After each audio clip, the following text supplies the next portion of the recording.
As you enter the realm of Shadow, you'll be walking into a massive location loaded with tough enemies and bosses. Sometimes these enemies can be difficult to fight even one-on-one, and Shadow of the Erdtree is no different than the base game, an epic challenge that many players will have to overcome through tactics and powerful builds. Much like in the Lands Between though, there's ways to get powerful early on and make the most challenging fights easier, which is why we're here, to help you through Shadow of the Erdtree by ranking the top 9 new weapons you can get early alongside builds to make them sing. To start us off at number 9, we've got the Dragon Hunter's Great Katana. This is a fun and strong katana that you can get relatively early, and this is particularly great for dragons.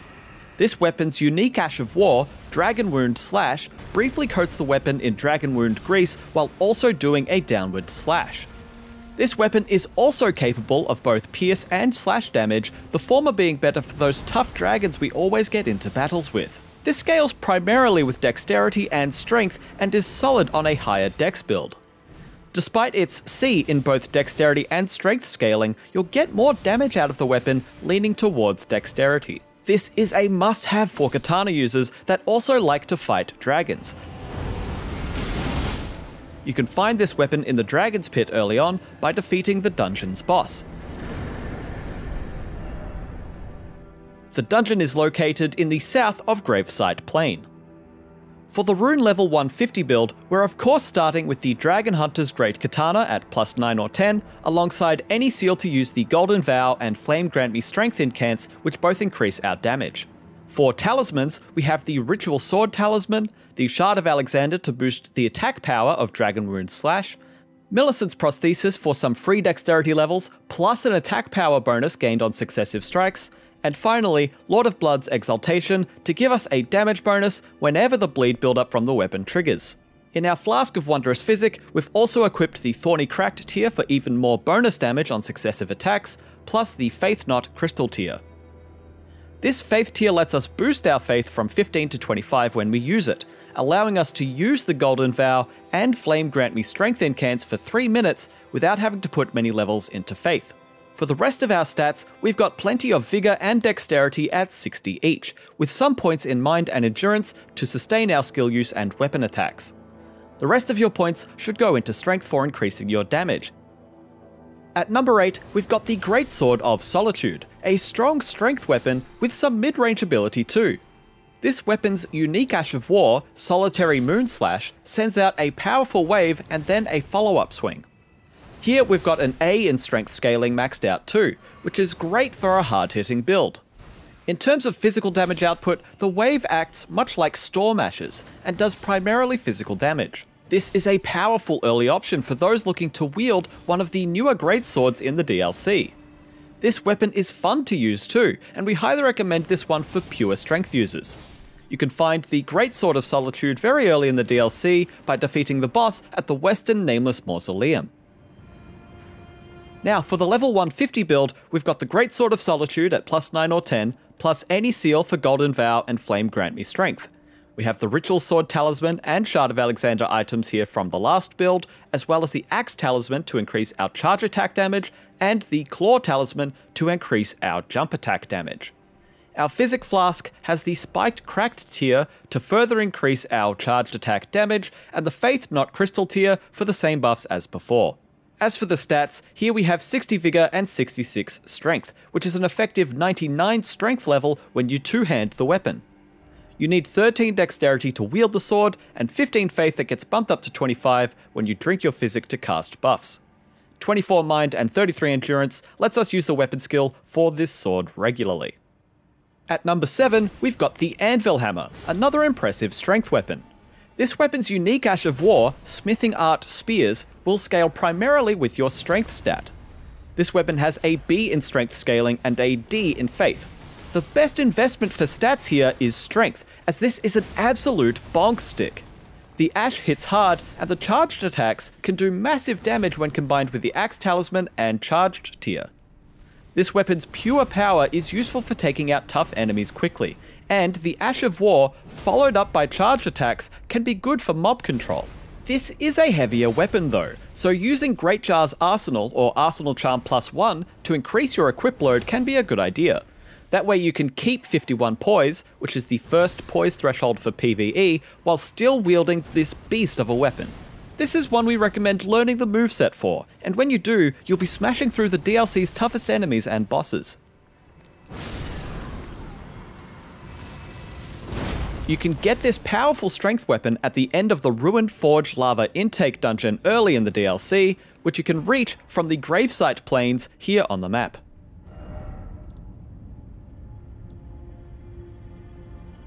At rune level 150, here's the build for this weapon. We of course have the Anvil Hammer, plus 9 or 10, and any seal for buffs. We've kept the Ritual Sword, Shard of Alexander, and Axe Talismans for the same reasons as before, but we've swapped the Claw Talisman out for the Arsenal Charm plus 1 to help with our equip load. We've kept our Physic Flask the same as the last build, with the Spiked Cracked tier and the Faith Knot Crystal tier. For stats, the Anvil Hammer requires a minimum of 10 Dexterity, 11 Intelligence, and 20 Faith, so hit those minimums before pumping your Strength level up to 55 and your Vigor up to 60. Put a good few points into Endurance as well to help improve your equip load in order to wield the hammer. For number 6, we have the Repeating Crossbow, a cool weapon that you can get early in the DLC. This weapon's Ash, Repeating Fire, although it's more of a special ability that isn't boosted by the Shard of Alexander, will rapidly shoot bolts out which can do massive damage from a range. This is particularly great with Flaming Bolts, because you can boost the fire damage with the Flame Tier and Fire Scorpion Charm. You can use the ability from a good distance and the damage will stack up fast. This could do 3000 or more damage when using the Repeating Fire ability and will destroy some tough enemies before they can even reach you. This is a weapon that we highly recommend combining with other builds, as you only need the stat requirements to wield it. The crossbow has no scaling stats and is only boosted by the damage type on the bolts, as well as the arrow's reach and sting talisman. You can get the flaming bolts in Caelid from the merchant north of Redmane Castle. They're relatively cheap and easy to grab before heading into the DLC. The crossbow itself does take a little longer to find, as you need to clear out Castle Ensis first. In the next area, take out the Ghost Flame Dragon to the south to find the crossbow. For a dedicated repeating crossbow build, we've got the crossbow itself at plus 9 or 10, alongside any seal to use damage buffs. Then we have flaming bolts equipped, plus a secondary ammo type in case we run out of ammo. For talismans, we have the Fire Scorpion Charm for increased fire damage, Arrow's Reach and Arrow's Sting talismans for increased crossbow range and attack power respectively, plus the Ritual Sword talisman. Our Physic Flask has the Flame Shrouding Cracked tier to increase fire attacks, plus the Green Burst Crystal tier to increase stamina recovery speed. This is vital because the crossbow's skill chews through your stamina bar. This is our character's crossbow only build, but as we mentioned, this weapon doesn't really scale with anything in particular, so as long as you meet the stat requirements, you could pair this with any other type of build. For number 5, we've got the Lizard's Greatsword. This is a weapon you can customize the Ash of War on, and it goes particularly well with Sacred Blade. Running this as a Strength and Faith build, you'll also have a ton of versatility, while hitting 850 AR on a Greatsword with reasonable weight. Interestingly, the charged attacks here have a projectile that comes out and does damage, making charged attacks with this weapon ridiculously good. This is a weapon that also can pair with most Ashes, including Flaming Strike and Royal Knight's Resolve as alternative options. The Lizard's Greatsword really is a gem for the fact that you get extra damage on charged attacks, and it's well worth grabbing early in Shadow of the Erdtree. It will also serve you well if you take it back to the Lands Between with you. You can grab the Lizard's Greatsword at Fog Rift Catacombs, which you get to by riding north from the Castle Ensis entrance. This is a random drop from the new imp enemies that wield them here. You can also get the Sacred Blade Ash of War to the north of the Third Church of Marika on the main map. Now, for the build, it starts with a plus 24 or 25 Sacred Lizard Greatsword with Sacred Blade, alongside any seal to use for the Golden Vow and Howl of Shabriri buffs. Also note that due to our high faith stats, you could use any number of faith incantations alongside this build. To buff our weapon skill and charged attacks, we have the Shard of Alexander and Axe Talismans respectively, as well as the Ritual Sword Talisman and Sacred Scorpion Charm to increase our holy damage. Our Physic Flask is using the Holy Shrouding Crack tier to further improve our holy attack damage, plus the Spiked Crack tier to increase our charged attack damage as well. With our stats, we've put 60 points into Vigor as well as Faith to increase our damage output. 23 Mind and Endurance gives us plenty of resources for spells and attacks. 15 Dex helps us meet the sword requirements, and the rest of our points could go into Strength to help increase our damage output even further. At number 4, we have the Backhand Blades, which are a very strong light weapon to try out early in the DLC. The Ash of War on this one, which is customizable, is quite good. It will allow you to dodge an attack and follow up with a backhanded sword strike. This can be amazing for mobs and tough enemies. The backhand blades go best when they are using the blood affinity, as the bleed buildup is solid and you can attack very fast with them. This is one that's worth grabbing for a dexterity build, and when using the blood affinity you'll want to get to 45 dexterity and arcane with your stats, which are decent soft caps for damage and bleed. You can find the backhand blades very early in the Gravesite Plains to the north of the Scorched Ruins.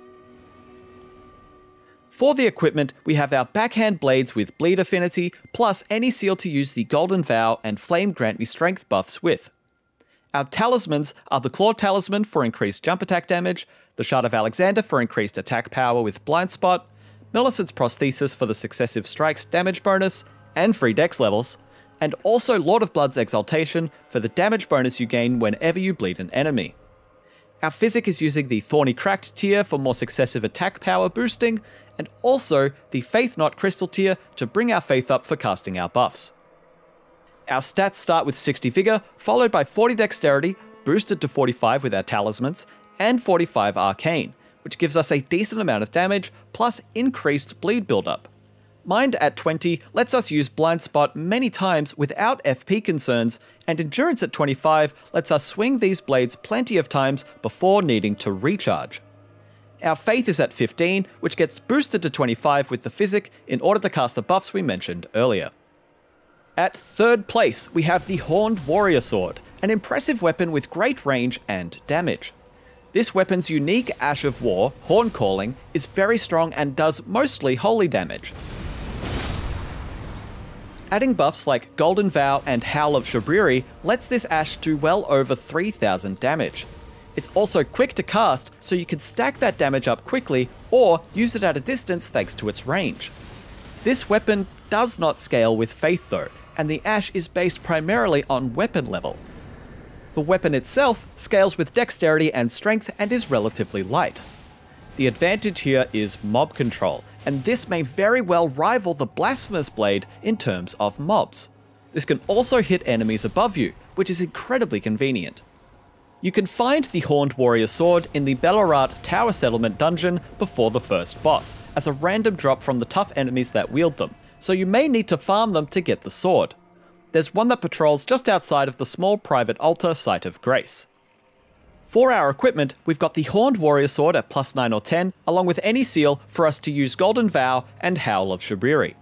Our talismans are the Sacred Scorpion Charm for increased holy damage, the Shard of Alexander to increase Horn Calling's damage, Millicent's Prosthesis, and the Ritual Sword Talisman. Our Physic Flask is using the Holy Shroud and Cracked tier, plus the Faith Knot Crystal tier. Our stats start with 60 Vigor and 60 Dexterity, boosted up to 65 by Millicent's Prosthesis. Our other stats all balance out near 20, with Mind at 23, Endurance at 25, Strength at 20, and our Faith at 23. This gets boosted to 33 with the Physic, which lets us cast our buffs with the seal. Going into our top 2 now, we've got the Great Katana. This weapon is crazy good, and in Blood Affinity will net you 132 bleed buildup maxed out with 45 Arcane. The unique Ash of War of the Great Katana, Overhead Stance, can do quick bleed buildup and damage. The Charged Attack stance gives you 3 successive hits in total, while the Light Attack is a single powerful strike. The Great Katana is a must-have for katana users that also like bleed builds, and may be a perfect fit for those looking for a Rivers of Blood alternative. The Overhead Stance also does good posture damage on both the light and charged versions. The charged hits from this weapon can be used with successive attack boosts, as well as a boost from Lord of Blood's Exaltation, and you can add in the White Mask too if you want even more blood damage bonus. This is because the third hit procs bleed on most enemies and bosses, and with a total of 132 bleed buildup, it's no surprise why this made our top 2. The physical damage is impressive too, making this one of the best early weapons you can find in the Shadow of the Erdtree DLC. You could find the Great Katana early on in a lake to the north of your starting location in Gravesite Plains. This is the same location where you could fight a Ghost Flame Dragon. To start off our equipment, we have our Great Katana equipped with the Blood Affinity. Make sure to use the Black Wet Blade to change its affinity without changing the Ash of War. We also have any seal alongside to cast Golden Vow and Flame Grant Me Strength. Our talismans here are the same as they would be for the Dragon Hunter's Great Katana from earlier in the video, so that's the Ritual Sword Talisman, Shard of Alexander for the skill damage bonus, Millicent's Prosthesis for the free dex levels and successive strikes buff, and Lord of Blood's Exaltation for the bleed damage buff. The Thorny Crack tier and Faith Crystal Knot tier in our Physic will increase successive strike damage, as well as increase our Faith to where we can cast our buffs with Seal. Our stats here are similar to our Backhand Blades build, with 40 dex, boosted to 45 with Millicent's Prosthesis, and 45 Arcane to give us decent damage alongside increased bleed buildup. Alongside those stats, we have 60 Vigor, 20 Mind, 25 Endurance for our resource stats, alongside 15 Strength for the Katana requirements, and 15 Faith that gets boosted with our Physic in order to cast our buffs. And coming in at number 1, we've got the Beast Claws, and the name says it all. These are absolute beasts of a fist weapon, possibly the best fist weapon in the game now. Their unique Ash of War, Savage Claws, is insanely good. This can be combined with Bloodflame Blade for very good bleed buildup, unbelievably cool moves, and amazing damage output. The animations of the attacks can be very useful too, as a lot of times you can avoid attacks or just take out enemies before they have a chance to hit you. This weapon, and the build we've got for you, is absolute fire. You'll be crushing enemies and bosses in no time with these weapons. You could pick up the Beast Claws in the forest to the south of your starting location in Gravesite Plains. Defeat Loga the Beast Claw here, and the claws are all yours. With our equipment, we're starting with the Beast Claws with a heavy affinity. The claws will give you a strength scaling when heavy, which makes the claws deal a ton of damage. Pair this with a seal to help us use our damage buffs. We have Lord of Blood's Exaltation for the bleed damage buff, the Shard of Alexander to improve damage from the Savage Claws skill, Millicent's Prosthesis for the successive strikes damage boost, plus the Outer God Heirloom for some free levels in Arcane to reach the minimum casting requirement for Bloodflame Blade. This is a DLC talisman though, so you could also respec your character to meet that stat requirement and replace it with something else. Our Physic is using the Thorny Cracked tier for a successive attacks bonus, and the Faith Knot Crystal tier to enable us to use our Seal. For our stats, we're starting with 60 Vigor and 66 Strength, alongside 24 Mind and 33 Endurance to sustain the use of Savage Claws. Our Dexterity is at 18, Arcane at 9, boosted to 14 with that talisman, and our Faith is at 15, which will boost to 25 in order for us to cast our damage buffs. Elden Ring is a challenging game, but with these weapons and builds, you can progress through the toughest enemies and bosses much easier. For more Shadow of the Erdtree content, check out the things we wish we knew when getting started in the DLC, or our full Shadow of the Erdtree video review. You can also find our expanding Elden Ring wiki, plus all other things gaming, at IGN.com.